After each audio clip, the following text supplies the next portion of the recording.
여러분 중세국어 음운론 같이 보도록 할게요. 그 표기법을 봤기 때문에 여러분이 훨씬 더 수월하게 할 수 있을 거예요. 음운론 개관을 먼저 해보자면은 중세국어에는 성조 표시도 있었고 성조를 살려서 발음을 했는데 우리 현대국어에는 없어졌죠. 자음, 이런 자음이 있었는데 현대국어에 없어지고 어두자음군 있었으나 현대국어에 오면서 된소리로 바뀌었고 모음 조화가 엄격하게 적용됐는데 현대국어에는 지켜지지 않는 사례도 있죠. 중세국어에는 국외음화 되지 않았는데 현대국어 오면서 우리 국외음화 해서 발음하고 원순모음화 되지 않았는데 원순모음화 해서 발음을 한다는 거 같이 보도록 할게요. 성조 표시인데요. 성조 말의 높낮이를 표시해서 말의 높낮이를 표시도 해주고 발음도 그렇게 했었어요. 글자 왼쪽에 방점을 찍어서 성조를 표시를 했었거든요. 중세 이제 여러분 그 중국어가 말할 때 중국인들이 사성이 있잖아요. 근데 말할 때 되게 시끄럽다라고 느껴질 수가 있는데 그거는 성조를 살려서 발음을 해야 되기 때문에 그런 거예요. 그래서 그 조선시대 사람들이 성조를 발음을 했었고 그게 현대국어에 이어져 오면서 성조가 남아있는 흔적들이 오늘 좀 이따가 배울 소리의 길이에 남아있거든요. 근데 그거 말고도 사투리에 남아있기도 한데 사투리에서 경상도 사투리에서 이렇게 말을 하는 게 있어요.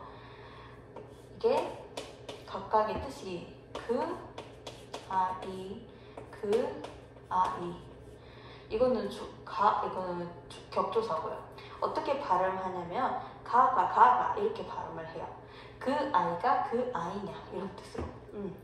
자, 성조의 흔적이 남아있는 게 지금은 현대국어의 장단으로 대부분 남아있고 이렇게 사투리에도 남아있는 거. 자, 그러면 일단 소리의 높낮이 왼쪽에 방점을 어떻게 찍냐면 요거는 당연히 암기를 해야 돼요. 자, 그러면 평성은 점이 없어요. 평범하게 낮게 소리 내주면 돼요. 나. 그 다음에 거성은 높을 거자거든요. 점이 하나가 있죠. 그래서 이거는 라 이런 식으로 발음하겠죠. 그 다음에 상성은 낮았다 높아지는 소리예요. 이렇게 말 이런 식으로. 그러니까 여러분 옆에 오른쪽에 그림을 한번 그려볼게요. 한마디로 여러분이 외우기 쉬우려면은 이런 식으로 하면 되겠죠.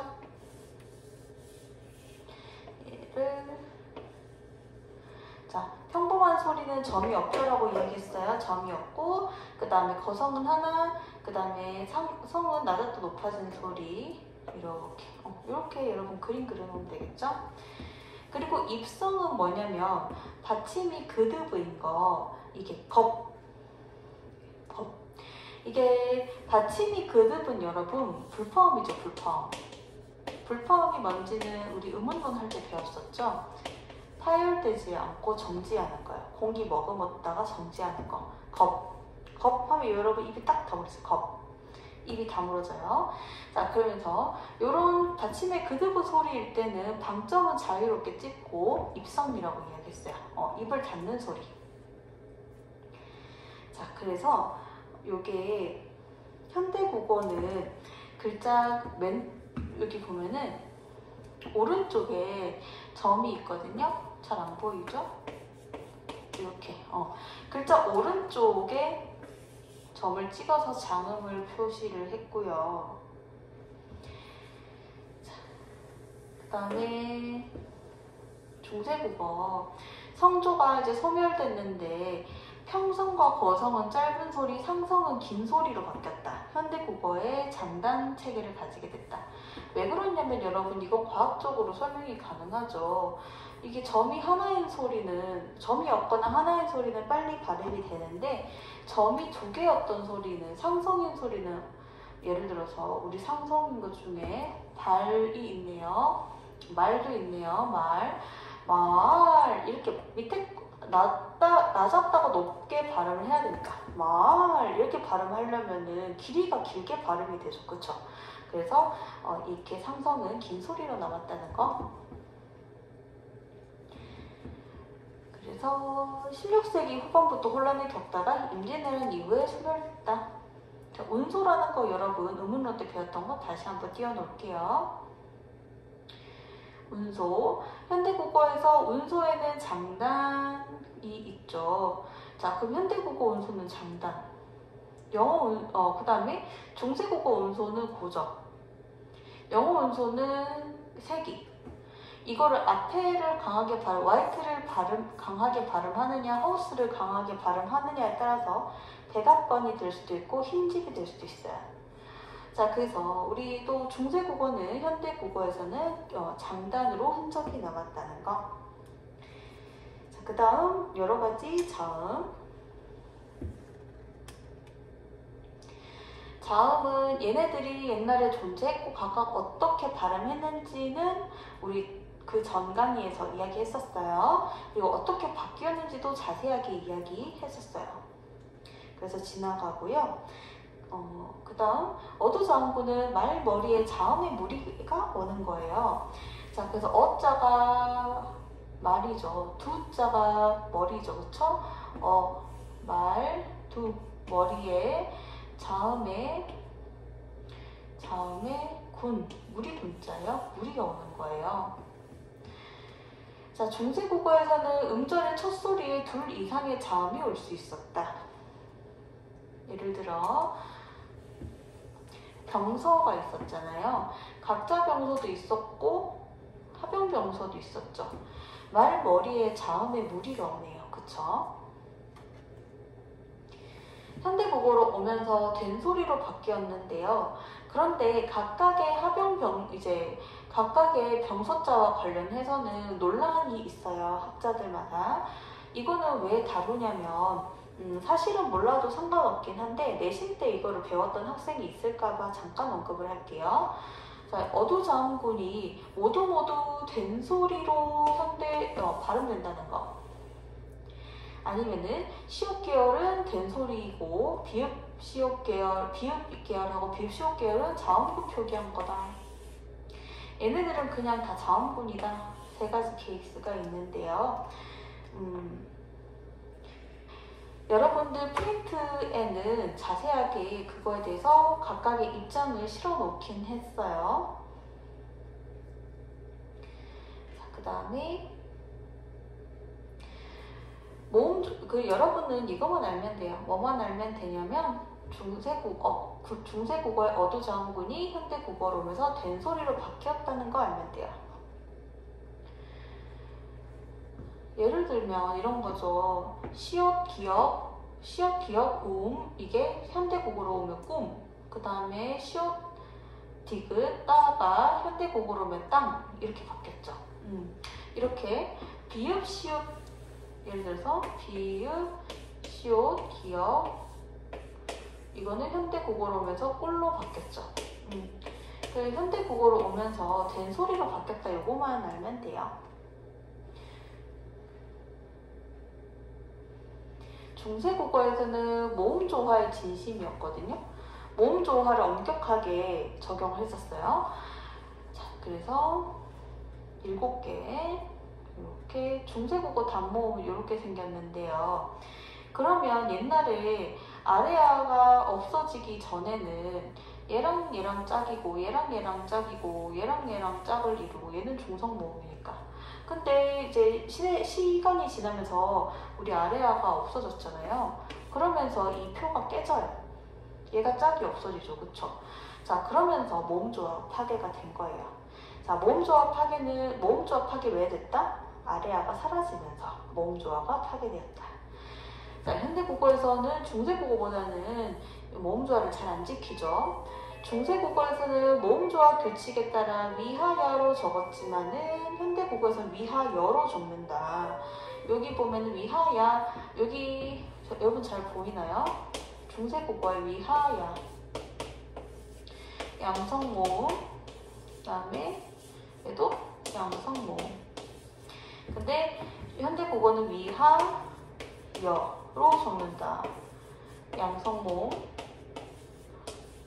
음성모음, 모음조화 깨졌다. 그쵸? 그 다음에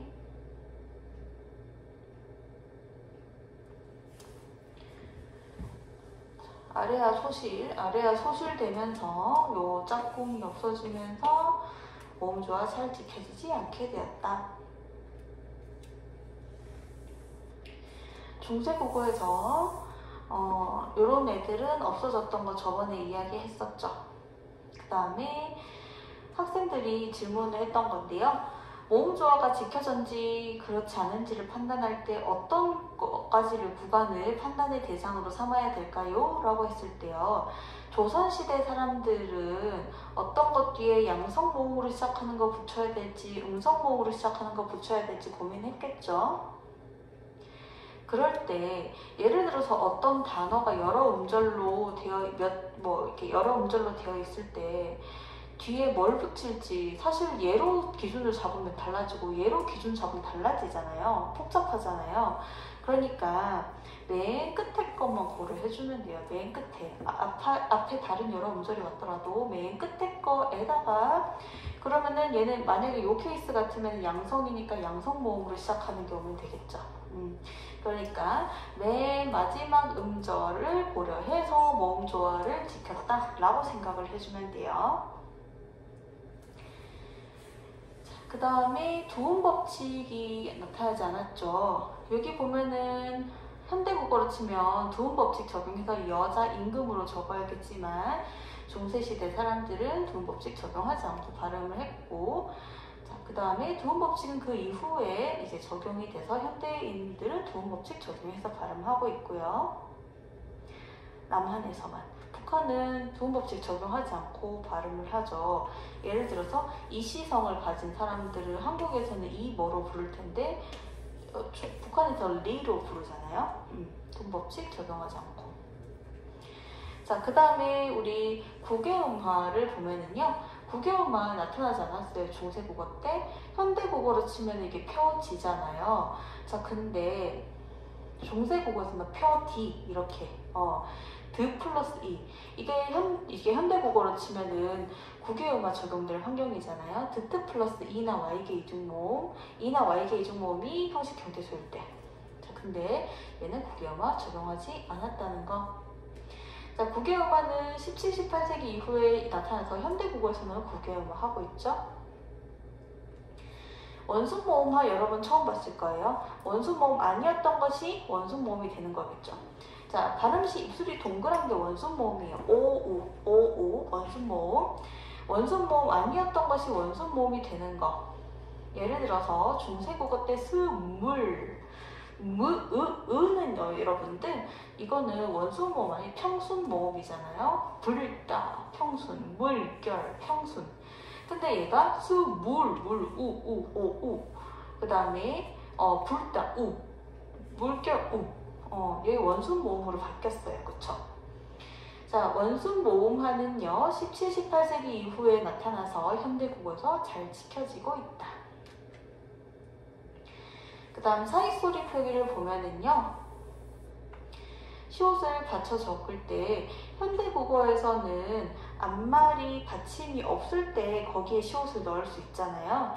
근데 중세국어에서는요, 여기 예문에 보면 여러분 글자가 좀 크게 보이면 좋을 텐데 가운데 소리 할 때 가운데 지금 대라고 되어 있는데 소리 얘네들이 합쳐질 때 여기에다가 시옷을 넣을 수 있죠. 자, 그런데 현대국어랑은 다르게 가람이 뭐냐면은 강이란 뜻이 강물할 때 강. 여기에다가 가에 라고 했을 때 얘네들이 합쳐질 때 여기에다가 시옷을 넣는 거예요. 현대국어를 치면 넣을 수가 없죠. 얘가 막고 있는데. 근데 중세국어는 이렇게 했다라는 거. 자, 그 다음에 물새도 마찬가지예요. 자, 물새를 보면은 얘도 리을이 있는데 여기에 시옷 붙인 상황인 거 여러분 보이죠? 그리고 중세국어에는 띄어쓰기를 하지 않았어요. 그래서 뭐 띄어쓰기 안 했는 건 아까 책자 형태, 세로 쓰기 했는 거 책자 형태 봤을 거고요. 현대국어에는 띄어쓰기 해서 가독성이 더 좋아졌다. 여기까지 해서 중세국어 의문론 다 끝났고요. 그 다음 강의 형태론에서 만나보도록 할게요.